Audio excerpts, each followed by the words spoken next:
Today's episode is a little different, and honestly, one I've been really excited to share.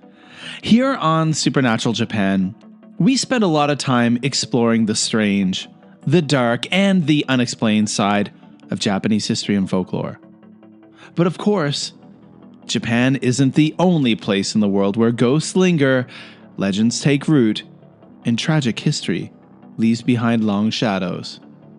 In fact, few regions carry their past as heavily or as eerily as the American South. And that's where today's guest comes in. I recently had the chance to sit down with Brandon Schexnayder, the creator and host of the podcast Southern Gothic, a long-running, beautifully produced show that dives deep into the haunted history, folklore, disasters, and strange tales of the southern United States.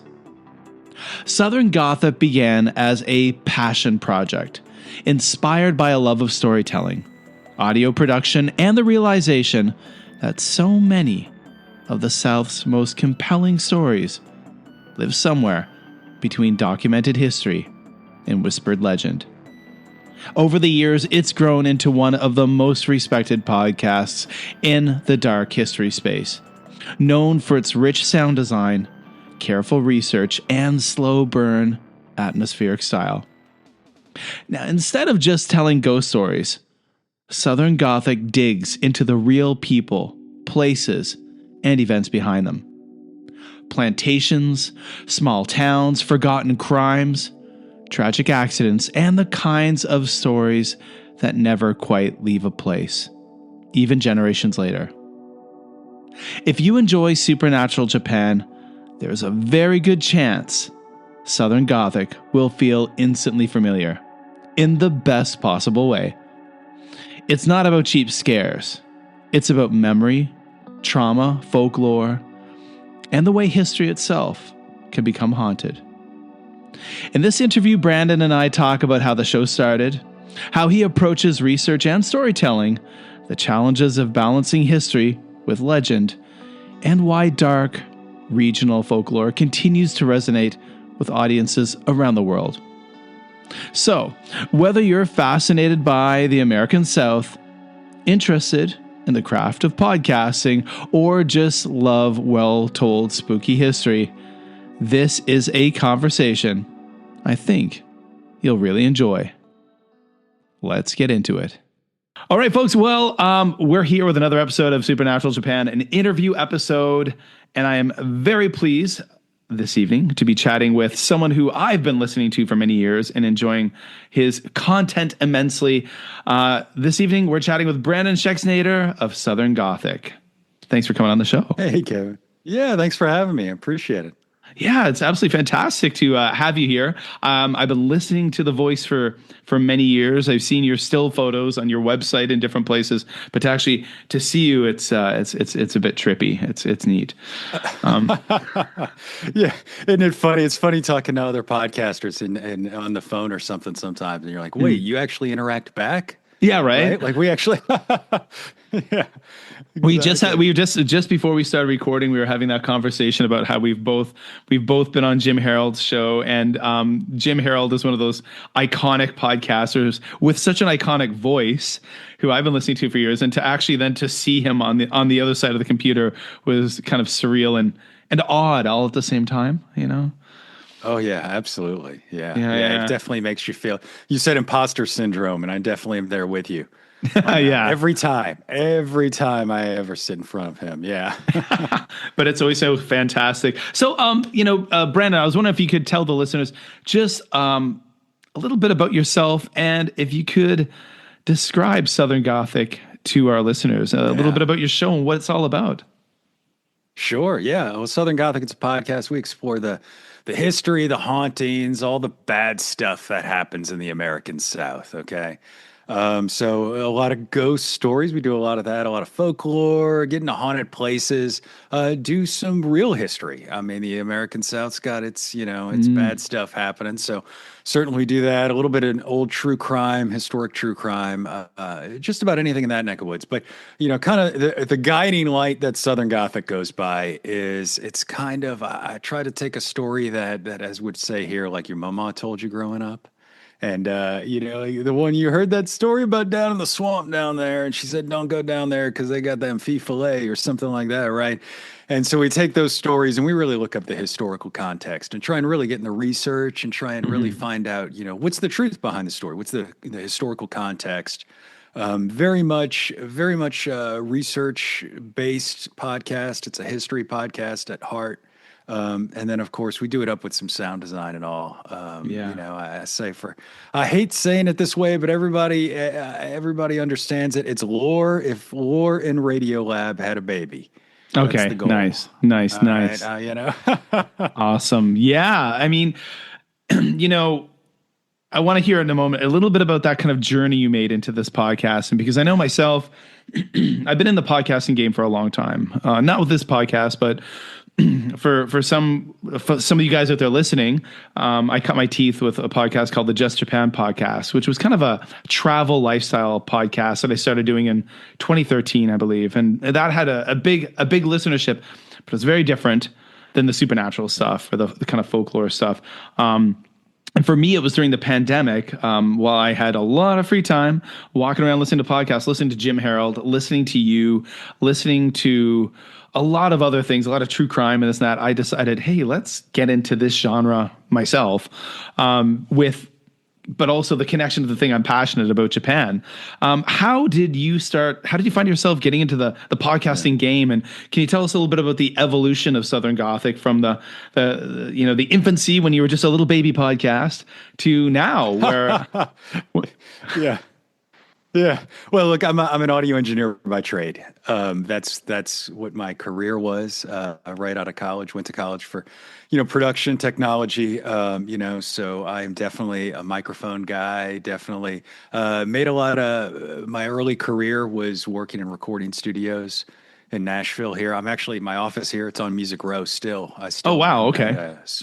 A songwriter's a publishing house is where I kind of work out of now, just because. Still friends with all those guys. There's a guy who went to my high school a musician and songwriter who's based there now. A guy named Gordy Sampson. I don't know if do you know Gordy Sampson? I don't know him personally, but I absolutely know him. He wrote him. like Jesus. He was one of the co-writers of like Jesus Take the Wheel, and he's done a whole bunch of stuff. But he's kind of like the pride of Cape Breton Island, where I'm from. I don't know him myself. He's a few years older than me. Oh, he's done well. No, that's a big name around here, man. Oh yeah. I mean, yeah, definitely. He's made a mark on the town for sure. Yeah. Yeah, it's a cool town. It's a big little town. Everybody kind of knows everybody. It's a 7-year town, where people have to come in and bust your butt for 7 years. But so I kind of cut my teeth here in Nashville, and making records here, and got to work on a lot of big records and all. And I personally did not feel creatively. What's the word? I didn't feel like I was flexing my teeth. I felt like I was always the person building somebody else's house, right? Okay. Making records.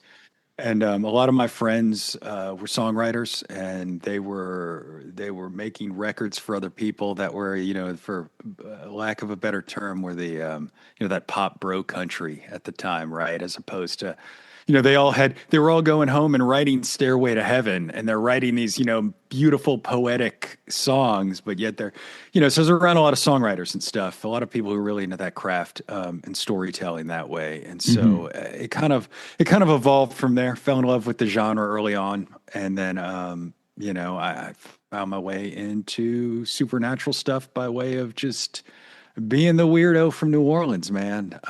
Just growing up around it, like that kind of deal there. So that's how the podcast came about for sure. Yeah.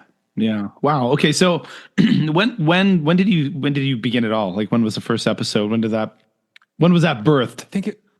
I think it was 2017, if I'm correct. So it was definitely, like you're saying, it's pre-pandemic. I was definitely in the early crowd you can still kind of break through. I have no advice to give anyone who is trying to start a podcast now on how to get big. It has definitely been a game of sticking around for as long as possible. Yeah, I was gonna. These are tales and things I share with like over the winter holiday. I was in Japan just a few weeks ago, and I was hiking with a paranormal writer, a friend of the show, and I was talking about like when I had my podcast initially called the Just Japan Podcast, and in those days, there's always been a lot of people with a fascination in Japan, more so now than ever. But those earlier days of podcasting, I mean, there wasn't anyone else doing this stuff. I mean, like about what I was doing, and I looked through old photos, and there's like articles about me in newspapers, and magazines would write about me, and there's pictures of me holding these things, and when I looked at the downloads, and now, there's so many people podcasting about, the very similar kind of thing. Now, I've definitely, when it comes to Japan, what I'm doing, this kind of angle is a little more, maybe a road less traveled by some podcasters, but now there's just so many podcasts, right? There's just, there is so many, and so many great ones. And so many great ones, indie. There's the pros, and there are the indie ones that are just fantastic. So, I think it's. I'm now trying to rediscover, or like I've gotten really back into it in the last few years. But it's a very different landscape now. Oh, absolutely, yeah. But I tell as listeners out there, there's whatever niche you want, you can find now, right? Whatever you're interested in, there's a community for you now, and there's a real power in it that way. And so I find a lot of folks that, we work with that are other, podcasts and paranormal, they can all kind of exist in different places in different ways and tell stories in different ways. And whether that's through the actual storytelling process or just what the material that they're covering, because there's with what we do, in this paranormal world, supernatural things like that. It can cover such a wide variety of being, the guy who is, going out and recording oral histories, right? Or a campfire type, type podcast, or it can be a guy who's researching old folklore and going back and very historian is super, a library guy, right? Versus, the guys who are, running around at night in an abandoned, house, right? Yeah. And so, this kind of what's beautiful about this genre and with podcasting is that we really do get that full tilt of where do you fall as a listener, and each one does kind of feed into the other, and I think it's a blast. It's a great thing about this medium. Yeah. Well, it can be so much fun. I think like for myself, the majority of my episodes, it's just me alone sitting here in my kind of studio room. But for example, there's been I recorded one a few weeks ago where I had my DJI mics, and myself and a friend of mine who is a guide, author, were he's showing me around this place in Kyoto, Japan, where there's like this, theoretically or apparently a haunted house, kind of a haunted bamboo grove here, this and that. And he's taking me to all these different places, and we're recording live, seeing those neat places during the day. But there's so many fun places this genre can especially take you. So I'm wondering, with your podcast, with Southern Gothic, what is it? I mean, you've already kind of answered one question I want to ask about your recording. I mean, you come from an audio engineering background, because I got to admit, Southern Gothic is probably the best podcast, best sounding podcast I listen to. I just love the layers of sounds. When you're setting the scene of a place, you're describing a location, and I can hear, the horses in the background and the carts going, and I can hear people talking and all those. It really brings you there. And then it's also, I'm not as advanced. I'm still using GarageBand to do my editing, but I can hear there's the sounds of this and the right side and the left side, and here we go. And it's and I recently upgraded my earbuds from just kind of really cheap ones to some Beats. Yeah. And over the winter holiday, I bought in Japan, and when I put those Beats in, I listened to one of your episodes. I was like, whoa! Oh yeah. Well, I really made it come did I alive. mention I was obsessed with Radiolab for a while? Yeah. Honestly, that was my podcast thing, was being in a recording studio where they had those big, like, like $50,000 speakers or something, right? And being in at like 6 in the morning or at the end of the day or something and putting Radiolab on and hearing what those guys did. Now they had a real budget. I'm still making, like I might have like a little office here. It's still just me and an editor who works part time that, I've been lucky enough to get in the last year. But but they would just put on these masterpieces, and it was, yeah, it draws you in. And I think that, look, it's all about storytelling, right? Like all the audio work, everything. It's all of that.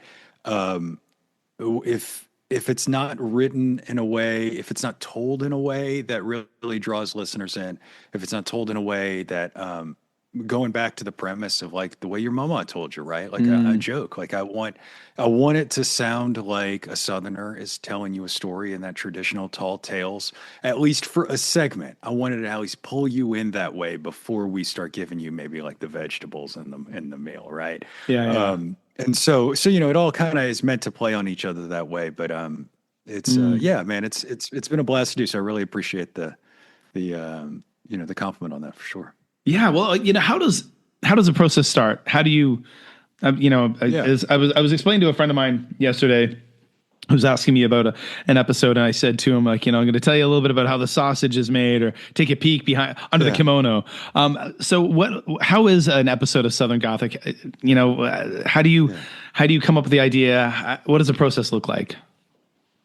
Well, honestly, for me, as you talk about, audio wise, since I've done the audio stuff, it is so at this point, so just second nature, right? I've been doing the show for long enough. So really the majority of the work is upfront work. It is finding episodes. It is staying far enough ahead, in terms of knowing what's next. So I can start doing little bits of research ahead of time. So I know what I'm getting myself into and can plan accordingly. Writing obviously is a big part. So let's just say right now, I had an episode came out on Monday, and just kind of in general, there was an episode about this house in Kentucky. Okay. And, this was a house that was built back in the early 19th century, and it was built to be a tavern, and they call it the Kentucky Horror House. It's Gaines Tavern. And essentially it's just a litany of deaths happened here. It was a way station between two large towns prior to railroads. Right. And so, we had a couple murders happen there, a couple suicides, some things of that nature. Therefore, it's haunted, and there's the beliefs now. I'll be very agnostic about whether it's haunted or not. That's the story, right? Yeah. And and so I did this episode, and I won't tell you how that episode is, but I did this episode just because it was kind of on my list. It's something that had a good bit of source material, had a good bit of research involved. It's very difficult. So many stories that we'll tell will be, hey, that road's haunted, and it's just like an urban legend that kids came up with. And so you don't have a lot of meat on the bone, right? So it's really, you got to find shows that, or stories that really you can get into. So anyway, that story came about. I did it. And in the process of doing that, you end up discovering 3 other stories. And that's kind of, so I'm really trying to give you more an origin of an episode by the end of this episode, right? Or the end of that, where, you basically, you look at that and it's like, okay, I found from that, what I found out was, this guy in Kentucky was related to this guy. And oh my gosh, this huge event happened to this person's, his descendant, right, was a part of this other thing. And I'd never heard of that before, right? Never heard of it. So then you kind of go down these rabbit holes and develop this list of episodes. Okay. And from there, it's just kind of a process of now, get on the internet for about 20 minutes every time and kind of vet it, right? Does this have a lot of historic, or is it just going to be, again, teenagers saying that this bridge is haunted on the end of the street, right? And so, you start buying books from Amazon or something, right? Whatever fits, right? Whatever kind of like, whatever I might come across, and that book might sit on this bookshelf for 6 months before I ever touch it, right? But it's there for when it's ready. So I kind of roll that way, right? A typical writing and everything, Every episode somewhere around 5,000 words, 4,000 to 5,000 words. So you spend a bit of time doing that. That's the most grueling part of the process for me. I'm not a writer by trade. It's something I've had to learn. Yeah. And so really the majority of the time I spend, I started writing an episode for last Monday, and I'm still banging my head on the wall as to how to get through some things. But then you just go into the regular, everything else is just record it, edit it, put it together, clean it up. Again, as I write, I usually think through how it's become second nature. I think through how it should be presented to you with some of the sound effects and things, right? Everything's kind of written to the idea. It's no creative person wants to get here, but it all becomes like, here's a box that we live in now. When you listen to an episode of this, I want you to feel like you're in an episode of this. And I kind of, I think early on, this was 2017, so pardon my now anachronism, but I just remember thinking when you watch an HBO show, you knew it was an HBO show.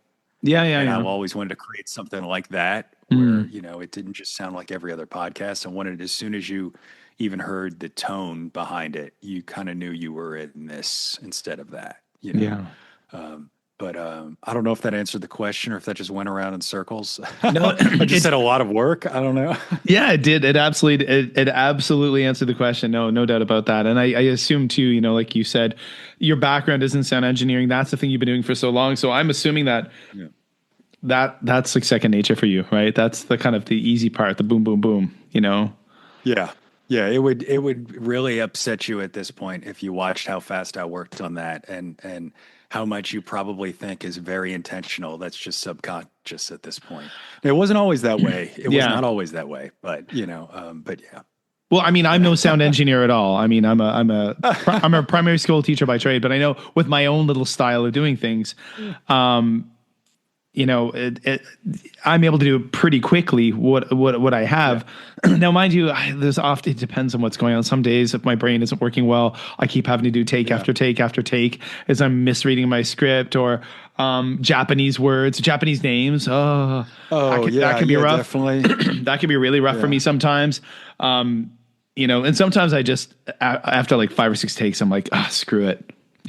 I know that's not perfect, but yeah, I kind of grew up with this, not grew up, but came up in my career, with these songwriters here. Actually, a friend of mine here that he's these crazy Nashville guys, they get together every day. They all go sit in a room together. They have an appointment. They write every day, whether, have an appointment to write with other people every day, no matter what. They don't wait to be inspired. Every day they come in, they sit in their office and they write a song.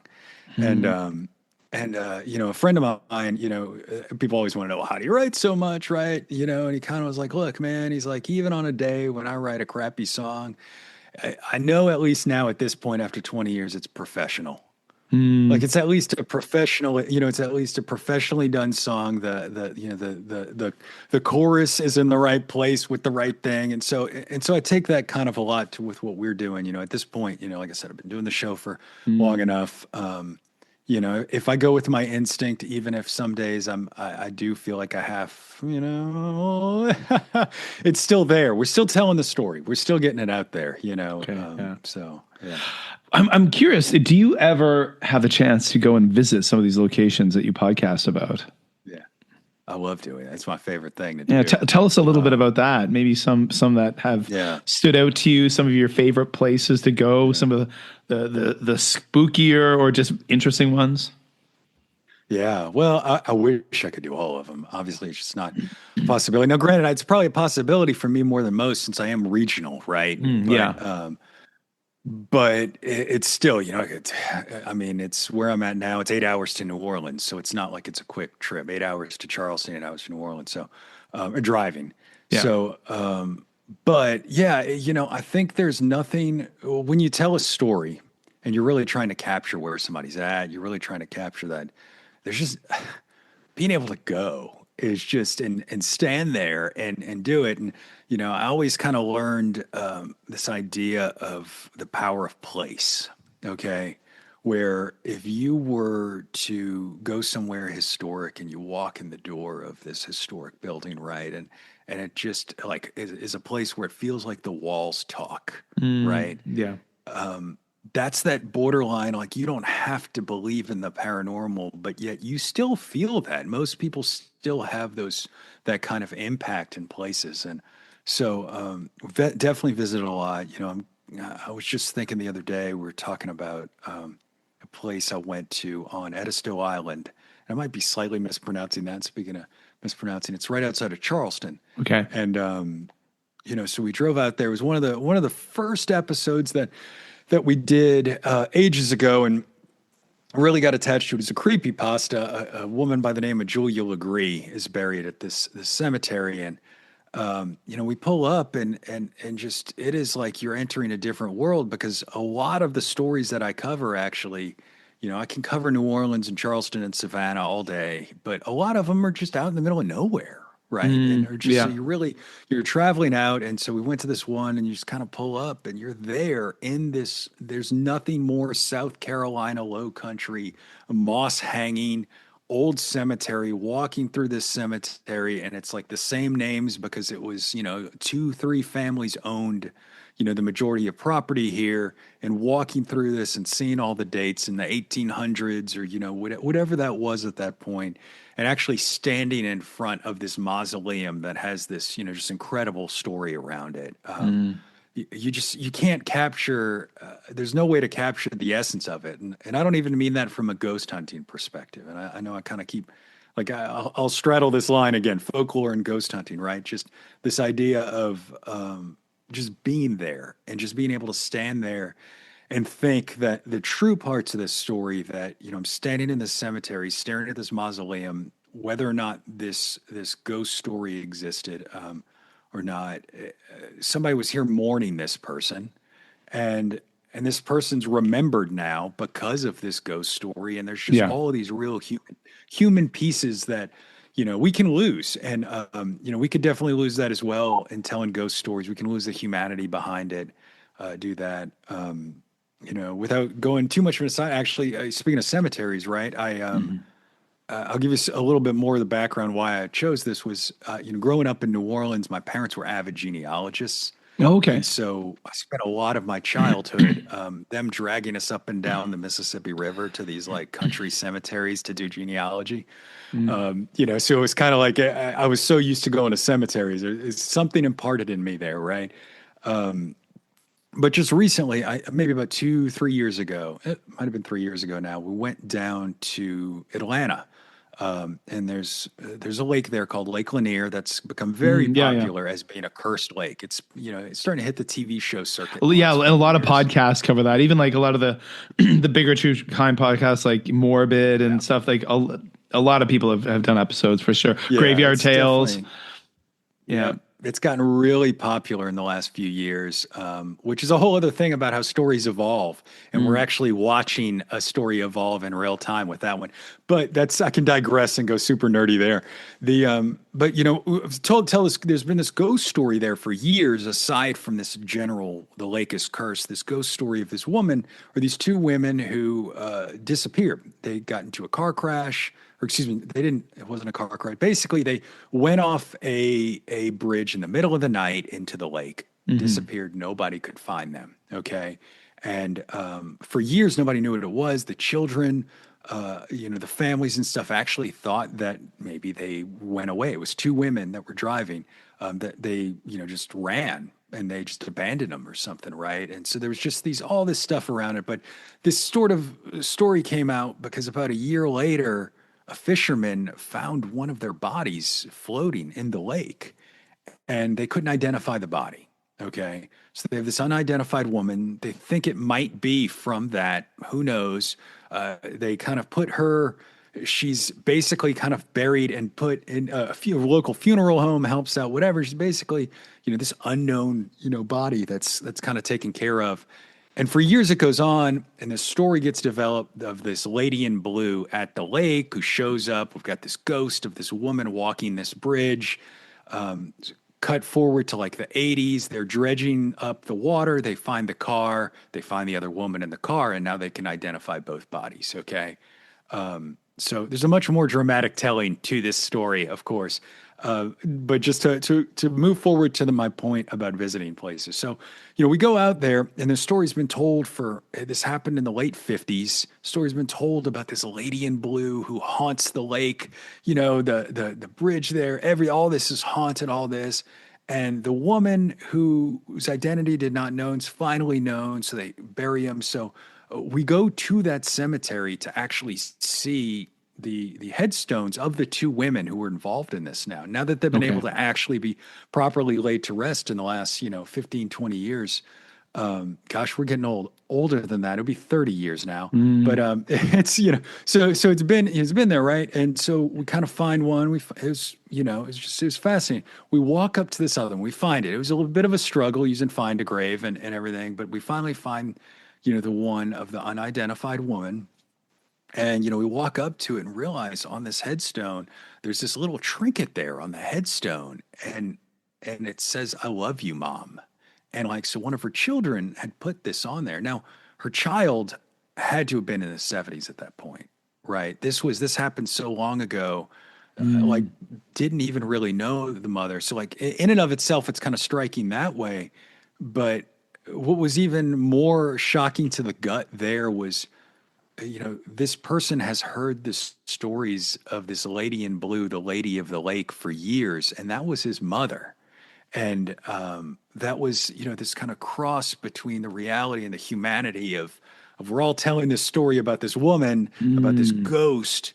And here, as we stand in front of a place, we just really, there's no way to get around the reality of what these stories really are, and the humanity that's there. So when you ask, do you go to places, it can be quite impactful, really, in understanding them as people better. Wow. Yeah, that's heavy, by the way. That's wow. Well, I mean, it's interesting how when I look at the kind of interests I have, and maybe, in a way, maybe, the podcast I'm doing is kind of niche. It's specific to Japan. I've done a few kind of away game episodes where I'll share a tale that's got a connection to Japan, but maybe it's not in Japan. But, I grew up in an area steeped with history. My father was it's interesting. There's some similarities here. You mentioned your parents were genealogists. My father was a historian for the Canadian Park Service. And in my hometown, a place called Louisbourg, Nova Scotia, there is a reconstruction of this 18th century French fortress. It was the capital of Ile Royale, or New France. And a couple of massive sieges happened in that community in the 1700s between the British, the New Englanders, and then the British and the French. And so it was like a living museum, and my dad was a historian there. My father was also really interested in genealogy, and my father used to drag me all around the province of Nova Scotia when I was a kid to visit graveyards and cemeteries. I can remember a Thanksgiving long weekend where my dad said, "Get in the car, we're going on a trip." And that trip involved visiting cemeteries, and my dad teaching us how to do rubbings of tombstones. Yeah. And that he would task us with doing rubbings of different ones that he wanted. Yeah.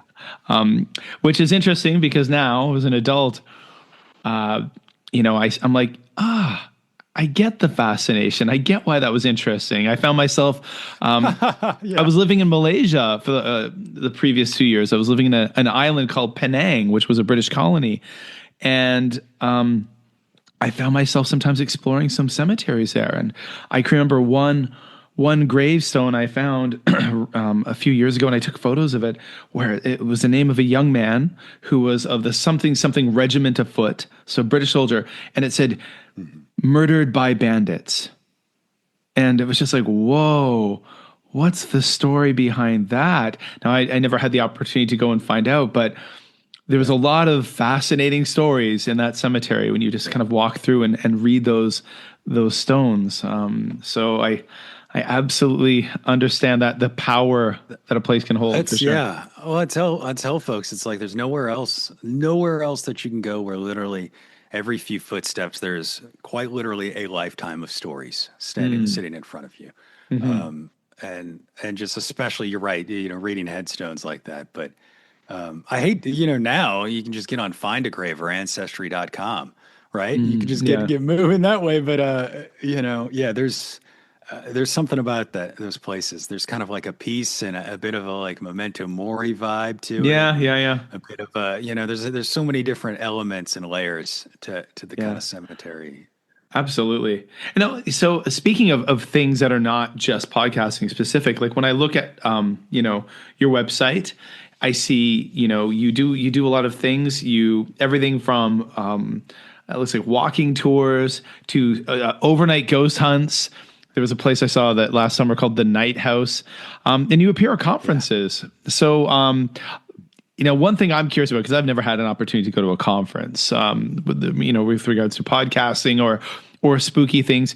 What kind of experiences have you had doing those? Yeah, well, so part of, I guess, we discussed how I got here, right? After I started the podcast, I actually started doing, a friend of mine has a local ghost tour company or Okay. a walking tour company, right? So, post pandemic, actually, as they were finally able to start having tours again and rebuild their company post pandemic, I started working for them, Okay. doing some of their shifts. And it had me fall in love with this whole thing in such a different way than initially I had, because it Mm, went from, really the research and research and writing to really stand in front of other people, right? And really being mm, able to be in front of folks and, learn how to tell stories, how to, really captivate people in a different way that you don't get when you're telling stories at home or you're writing it on a page, right? yeah. You're getting instant feedback, you know. So I did that for a few years and just kind of fell in love with it, and but yet got too busy with all the other podcast industry related things, and it kind of evolved into, I don't want to call it a stage show at all, but I'll go to a conference and I don't present in the way that folks do with PowerPoints or give kind of lectures on topics. I still kind of treat it like it's the entertainment business, to be honest.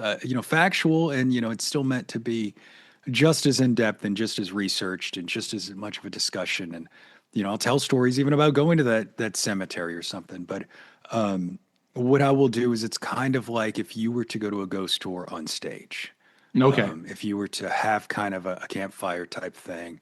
I am super ADHD, so I do not stand behind a podium. I have to be walking around, and I've just learned a lot about public speaking from doing ghost tours, and so I have a Mm, blast doing these things. There's no better way to capture your, or to get good at being in front of people than, you're like standing on a street corner of this place trying to tell a story about a ghost, and you got this punchline, for lack of a better word, like you're about to deliver it, right? And yeah. Yeah. some car comes, vroom, or a motorcycle goes by and just sucks all the life, and you got to figure out how to get them back, right? You're Yeah. performing that way, right? And that's just kind of led into me doing these shows, so I'll go to conferences. I'll be at something called Dead of Winter in Alton, Illinois in February. Okay. Troy Taylor, who's, a very prolific author, he's doing kind of he does a conference there every year called Haunted America in the summer.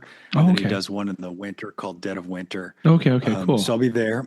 I'll be telling stories. I try and, mix them up and have like kind of a theme, and I'll just spend an hour on stage. I think most people, you can start seeing the life drain out of their eyes at like exactly 1 hour and 9 minutes or something, Okay.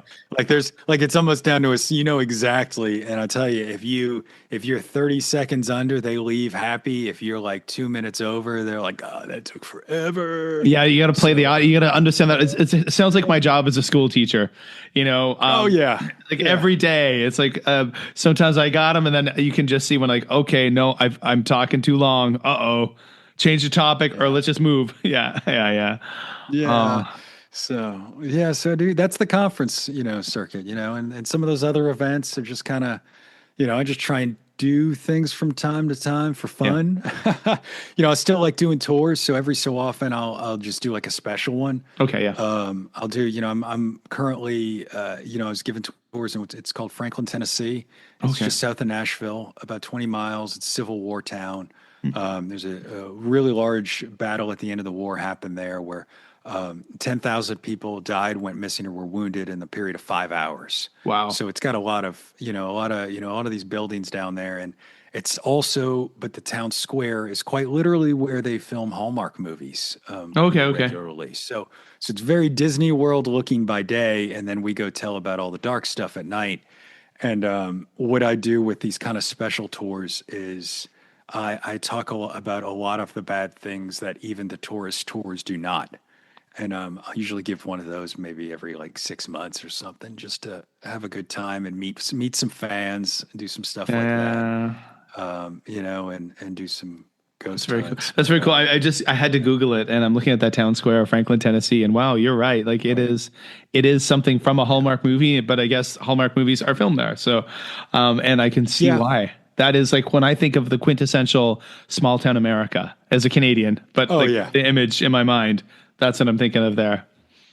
It's like Back to the Future could have been filmed there. Underbelly of the Southern Gothic, though. Yeah. Well, it's actually, that's like a joke that like when we were first given tours, the courthouse there has a clock at the top, and if you're trying to, like just get somebody to smile because you'd be like, oh, and this is where Back to the Future was filmed, and everybody's like, what? And we're like, no, just kidding. And it's like, all right, grab your, it's one of the tricks, right? But Yeah. It's total quintessential, complete with all the other bad Southern stuff that nobody, has. There's no signs for that stuff, right? Yeah. Cool. Well, okay. So, I mean, I don't want to keep you much longer here. It's I'm 14 hours in the future from you, so it gets late for me, still early for you. But we've talked about how, in 2025, they're just the podcast landscape is so thick with podcasts, and if you're into, I'm sure if you're into like crocheting while surfing, there's probably a podcast about that. Right. It is so niche. Kind of like with YouTube now, right? There's someone out there who's probably making substantially more money than I make doing something very niche and quirky.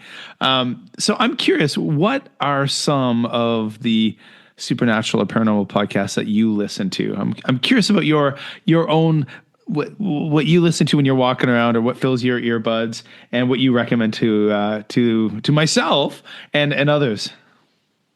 Well, I'm actually an audiobook guy. Well, no problem. But no, I joke. I mean, I sit in front of speakers so much. I even back, when I was kind of, late 20s, early 30s, when I was doing the music stuff, more and more found myself driving around in silence because I listened all day. But gotcha. I say that, and it's that makes sense. You find a topic, and I do devour podcasts on it, and I do have ones that if they've covered it, do find the more interesting ones just to hear what their takes are, things like that. I find myself right now. Look, this is about to be.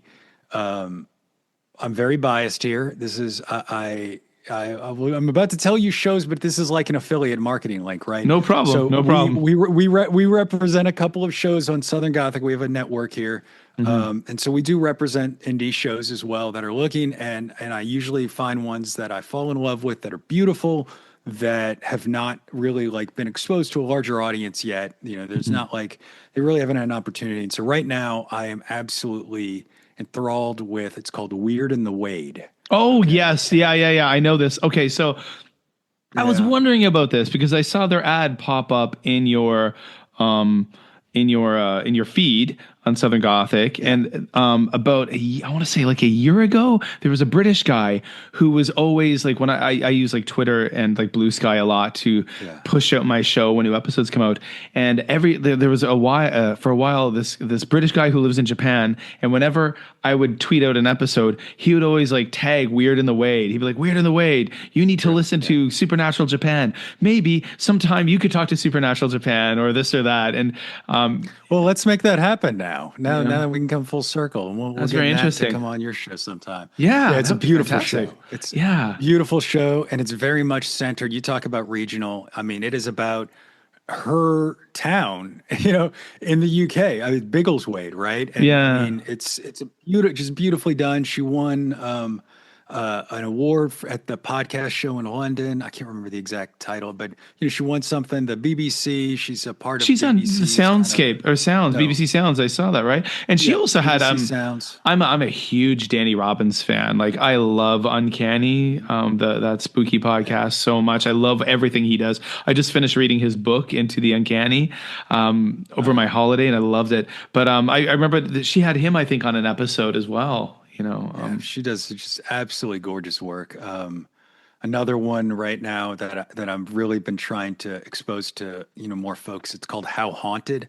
Okay. By Rob Kirkup. It's another UK, which maybe I'm going over there because I'm just a little tired with the US right now. But it's another beautifully done. He does something similar where it's storytelling, research, but also does a lot of stuff where he goes out and will record at locations. Oh, nice. Well. So it kind of touches on all the different parts, like we were saying, from the folklore to the actual ghost hunting portion. Yeah. That one's a beautifully done show. Oh gosh, I'm trying to think of something that I don't have a financial interest in, so you can trust me on too. That's American here. We know anything by Jim Harold, right? We've been already talking about how much we love Jim. Totally, yeah.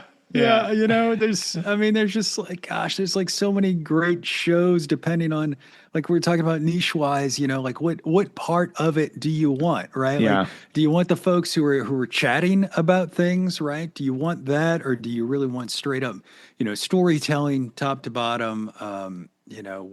What angle is it? And there's just, Gosh, I was going to say another UK one that I don't. Dark Histories with Ben. Okay, yeah. Great guy that does some stuff. I don't. He's just a colleague. He started around the same time as me. Okay. So yeah, there's a cool. Some great leads right there, everyone. Places to go. Some places to go. Some things to listen to. Go. Absolutely. Totally. Yeah. Well, so cool. Well, I don't want to keep you much longer. So you've already mentioned you're going to be at the dead of winter. Is that right? Is that what it was called? The dead of winter? Yep. Dead of winter. It is right outside of St. Louis. It's a town called Alton, Illinois. It's the weekend of, I believe it's February 8th. It's whatever Saturday that is. So if you kind of are out in that neck of woods, it is this year, or excuse me, I believe it is free with a donation to the local a local charity or something. Okay. It's gonna be a lot of writers, a lot of authors will be there, as well as some some tarot card readers, things of that nature, stuff like that. And of course, there'll be presentations by people, and then I'll tell my tall tales, spin lies, as we might say here in the South. Fantastic. So for those listening, where can they find your show? Yeah, well, look, wherever you're listening to this show, you can find Southern Gothic for sure. So, definitely pull your phone out now and do that. Apple Podcasts, Spotify, wherever. Yeah. They do have a completely outdated website over at southerngothicmedia.com, but you can find links there, of course. And so if you enjoy it, you want to dig into more. That's actually, I'm over here in China at the moment. Chinese New Year's coming in a few weeks. It's like a 2-week holiday I have. I actually don't have a website for this show. I've been doing the show. I'm like, my listenership is growing and growing and growing. I'm all over like my Instagram and my Twitter and all that stuff, my ex. That is, since I'm doing a staycation for 2 weeks, that's my project. I'm building my website. Yeah. Yeah. Not looking forward to that, to be honest. We kind of stopped updating about 2 years ago. I mean, I do update stuff, but episode by episode, we kind of stopped, and it just got away from us. And there's so much there still to go and dig through and discover. And it's not all out of date. However, new episodes, really, it's been about 2 years since we posted a brand new one in a full way. Well, hey, everyone, Spotify, Apple Podcasts, wherever you listen to podcasts, Southern Gothic, absolutely. Check it out. Well, Brandon, thank you so much for coming on Supernatural Japan. Although it's not really about Japan, in a way, it's all about the spooky, and that's the key thing right there. So thank you so much. Thank you for having me, Kevin. Thanks for listening to Supernatural Japan. I'm your host, Kevin O'Shea. If you enjoyed this episode, be sure to follow us on Apple Podcasts, Spotify, wherever else you listen to podcasts. And if you'd like to help the show grow, please leave a review on Apple Podcasts, or a lovely comment on Spotify. Those help us get noticed in the algorithm and maybe get spotlit sometime, and that would make a huge difference. I want to give Brandon from Southern Gothic a big thank you for taking the time to come on Supernatural Japan. So everyone out there listening, make sure you go out there and check out Southern Gothic wherever you listen to podcasts. Now, make sure you follow Supernatural Japan on Instagram at Supernatural Japan, where you can see loads of cool photos, videos from past episodes. And please email me anytime you'd like with your thoughts, your ideas, questions about supernatural things in Japan or anywhere else in the world. You could just send an email to simply say hello. I would love to hear from you. And so many amazing people have been reaching out to me lately, and I really do appreciate it. You can email me at supernaturaljapan@gmail.com. You can, of course, support the show with a Buy Me a Coffee. We have a link in the show notes where you can support all the creative work I do. And, of course, check out my weekly diary podcast, Tales from Kevin, as well, where I talk about my experiences as a Canadian living in Asia for the past 24 years. It's everywhere you find podcasts. Now, of course, all of these links are in the show notes. Thank you so much for listening, everyone. And remember to share Supernatural Japan with your spooky, history-loving friends. And that's it for now, everyone. And remember, wherever you go in the world, you might just find something spooky.